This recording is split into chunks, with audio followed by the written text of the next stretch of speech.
Welcome back to the deep dive. Today, we're jumping into something that honestly keeps coming up. Cloud hosting. It's everywhere, right? People talk about distributed networks, scaling up, scaling down, maybe consumption billing. If you're hearing all that and thinking, okay, what does this actually mean for me? Well, you're in the right place. Absolutely. We've dug through a whole stack of sources for you. Technical docs, cost breakdowns, user reviews, the works. And our goal today is pretty straightforward. Break down what cloud hosting is, how it stacks up against, the older ways of doing things, and really figure out if the extra investment, because sometimes there is one, is actually worth it for your specific project. Okay, let's do it. So the architecture first, the cloud. It sounds a bit, I don't know, nebulous, but the basic idea isn't magic, right? It just means your website isn't stuck on one single computer somewhere. That's exactly the core idea. Yeah. Yeah, we're talking about a setup where your site's files, its data, everything, it's spread across multiple connected servers. Think of it like a network, a pool of resources all working together. And this isn't just like a fancy name. This whole structure is specifically built for reliability, for uptime, and performance. It expects things to fail sometimes. Right, and that distributed part, that's the key to why it's supposed to be more reliable. Because I remember the old days of shared hosting. If one site on the server got slammed with visitors, or if the server itself had a problem, poof, your site went slow or just disappeared. That's the big difference. Cloud hosting has what we call instantaneous failover. So if you're on a cloud network, and one server in that network, maybe it has a hardware issue or it just gets overloaded, other servers in the network just pick up the slack instantly. The system redirects everything, your site stays up, and crucially, your visitors, they probably won't notice a thing, no downtime. Okay, that makes sense. I saw a really good analogy in the sources, actually, comparing hosting types to real estate. I think that helps make it click. Oh yeah, analogies are great for this. Yeah. Especially for explaining resource limits versus physical ones. Let's use it. Okay, so shared hosting, that's like your basic apartment building. It's cheap, sure, but you share everything, pipes, power, the single elevator with everyone else. So if your neighbor decides to throw a massive party, suddenly the water pressure drops for everyone, right? That's like a traffic spike taking down other sites. Exactly. And the takeaway there is that shared hosting, it's just inherently a bit shaky, easily knocked over. It's okay for, a really simple site, maybe a personal blog to start. But if you actually need traffic, if you're doing business, that shared weakness is a real problem. Okay. Then there's VPS hosting the virtual private server. This is like you renting a whole floor in that apartment building. More space, dedicated resources, more control. Sounds better. It is better, yeah. But you're still in that one building, so the vulnerability is still there. If there's a blackout in that specific building, or, the main structure fails, your floor, your resources, they're gone too. You've got more control inside, but no backup location, no redundancy. Right. Still that single point of failure. Okay, and then there's cloud hosting.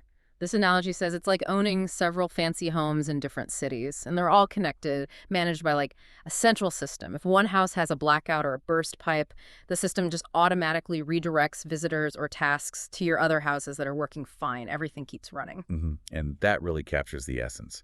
Cloud hosting tries to give you the best of both worlds. You get dedicated feeling resources, kind of like a VPS, but they're spread out across many machines, many locations.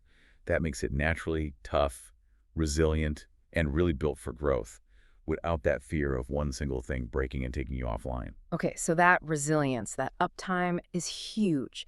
But that also leads into the other big advantages people talk about. Performance and scalability. That's the big one. Performance comes partly from that distribution too. Your site can often pull resources from the server closest to the visitor, which can speed things up globally. And it handles traffic spikes better because it's drawing from that big pool. But yeah, for a growing business, the absolute killer feature is scalability. Right, seamless scalability. How does that actually work? Is it really seamless? Or is there downtime involved when you need more power? Well, ideally, it is seamless. It's not magic. It relies on clever tech. Things like containerization often play a role. See, with traditional hosting, if you needed more power, someone often had to physically move your site to a bigger server box. That meant downtime. Cloud systems are designed to be dynamic. You can usually increase or decrease resources like processing power, memory, storage, pretty much on the fly, often without even needing a reboot. It's like turning a dial. Think about an online store hitting Black Friday or a blog post suddenly going viral. That ability to scale up instantly is, well, critical. That elasticity, yeah, that sounds like a game changer. Oh, and before we move on, security. The sources mentioned a security benefit too. Ah, yes, that's a really important point because cloud platforms typically use virtualization to keep each customer's environment isolated. You're much less likely to be affected if some other site on the platform gets hacked. On old-school shared hosting, a security breach on one site could sometimes open doors to attack others on the same physical server. Cloud isolation really helps reduce that shared risk. Okay, so faster, stays online, more secure, scales like crazy. It sounds amazing, but obviously there's always a but. Nothing's perfect. Let's talk about the downsides, the reality check, starting with cost. That's usually the first question, right? It usually is, yeah. And it's probably the trickiest part because it's not always straightforward. Generally speaking, yes, cloud hosting tends to be more expensive than basic shared hosting. But the real difference isn't just the sticker price, it's often the way you're billed. How so? What's the shift there? Okay, so shared or VPS, you usually pay a flat fee, like $50 a month, and you get this much power, whether you use it all or not. Fixed cost. Cloud hosting, especially with the big players like Amazon Web Services or Google Cloud, often uses a pay-as-you-go model. You pay for the resources you actually consume, the storage used, the data transferred out, the computing time. Pay as you go. That sounds like it could be cheaper sometimes. It can be, yeah. If your site has really low predictable traffic, maybe. Hey. But you remember that viral spike we talked about? Yeah. The exact situation cloud is great at handling. Well, when your usage spikes, your consumption spikes, and so does your bill. It can become unpredictable if you're not careful. You're essentially paying for that ability to scale instantly when needed, but managing that potential cost variability needs some attention. Monitoring. Okay, that unpredictable billing could definitely be stressful. So cost is one factor. The other thing people worry about is complexity. Does it feel like you need a computer science degree to set some of this up? Historically, yes, absolutely. If you tried to set up an environment directly on something like raw AWS yourself, Yeah. yeah, it was daunting. Lots of settings, virtual machines, networking rules, definitely needed expertise. But this brings up a key question for you, the listener. Are you trying to manage the underlying infrastructure or just your website? Right. And for most people, it's just the website. They don't want to be server admins. Exactly. And that's why the concept of managed cloud hosting is so important. These are companies, and we'll mention some specific names soon, that basically build a user-friendly layer on top of the complex cloud infrastructure. They handle all the back-end stuff, the server updates, the security patches, the network configuration. You just get a nice, simple control panel to manage your site. Yeah. So if you're considering cloud, especially for the first time, looking at a managed provider is almost essential to avoid that complexity headache. Okay, managed hosting smooths out the complexity. But even then, is cloud hosting the right choice for absolutely everyone? Is there such a thing as overkill? Oh, definitely. It's not for everyone, especially at the start. If you're running, say, a simple personal blog, maybe a basic website for a local small business, and your traffic is pretty low and steady, let's say under 5,000 visitors a month, consistently, then yeah, a full cloud setup might just be overkill. You could be paying significantly more than you need to for capacity you're not using. Good quality shared hosting can be perfectly fine until you actually start seeing performance suffer because of traffic growth. Okay, so it's about matching the tool to the job. So who really benefits the most? Where's the clear return on investment? Well, based on everything we've seen, the sweet spot is really any website where performance and uptime are directly tied to, well, success, revenue, or mission goals. So think bigger businesses, established online stores, busy news or media sites, or maybe agencies who are managing lots of client websites and need that reliability across the board. For these kinds of users, even an hour of downtime during a busy period could cost a lot of money or damage their reputation. The extra cost for cloud reliability, it starts to look more like insurance. That makes perfect sense. Insurance against downtime. Okay, this is probably a good point to get specific. The sources gave some concrete examples of providers, which I think helps illustrate the different flavors of cloud hosting out there. Yeah, let's talk specifics. It shows there's a range from entry level to high power.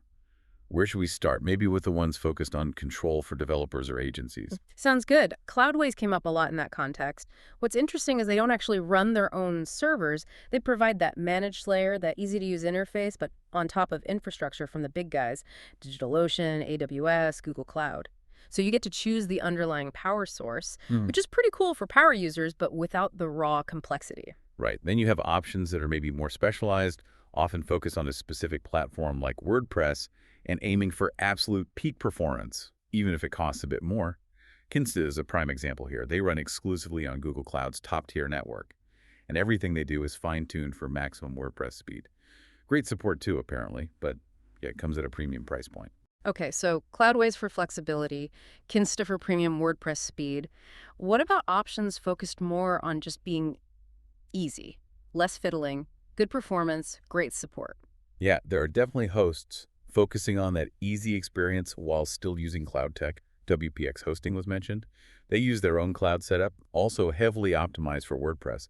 Big emphasis on really fast, helpful support seems to be their thing. So maybe less raw configuration than Cloudways, but still high-performance cloud. And then what if budget is really the main concern, but someone still wants the benefits of cloud, like better reliability than basic shared hosting? Good question. There are options emerging there too. Verpex was highlighted as a more budget-conscious cloud provider. The sources suggest they still perform well and are designed to be pretty beginner-friendly. So it could be a good way to dip your toes into the cloud model without the higher costs of, say, Kinsta, or needing the power of Cloudways initially. Okay, so there really is a spectrum, from budget-friendly entry points to high-end managed powerhouses. But the overall message seems consistent. If your site is growing, if it's important to your business or project, the flexibility and especially the uptime you get from cloud, it's generally seen as worth the investment. That sums it up perfectly, I think. At its core, cloud hosting is about buying, well, peace of mind. Knowing your site should stay fast, stay secure, and critically, stay online. Pretty much regardless of what little hiccups might happen with individual servers in the background. The whole network is built to handle that failure gracefully. So connecting this back to you, the listener, hopefully you've got a clearer picture now. It's not just about chasing the fastest speeds on paper. It's really about thinking about where your site is heading, what its demands are likely to be, and choosing the infrastructure that matches that growth. Hmm. And that leads nicely into a final thought for you to maybe chew on. Given this variety we've just discussed, from the more affordable end like Verpex to the super managed high performance of Kinsta or the flexible power of Cloudways, what specific blend of cost, how much management you want to do versus having it done for you, and maybe even which underlying cloud, like Google Cloud versus AWS via Cloudways, best fits not just your site today, but where you realistically see it needing to be in, say, the next year or two. Getting that alignment right is probably the secret to making cloud hosting work effectively and affordably for you.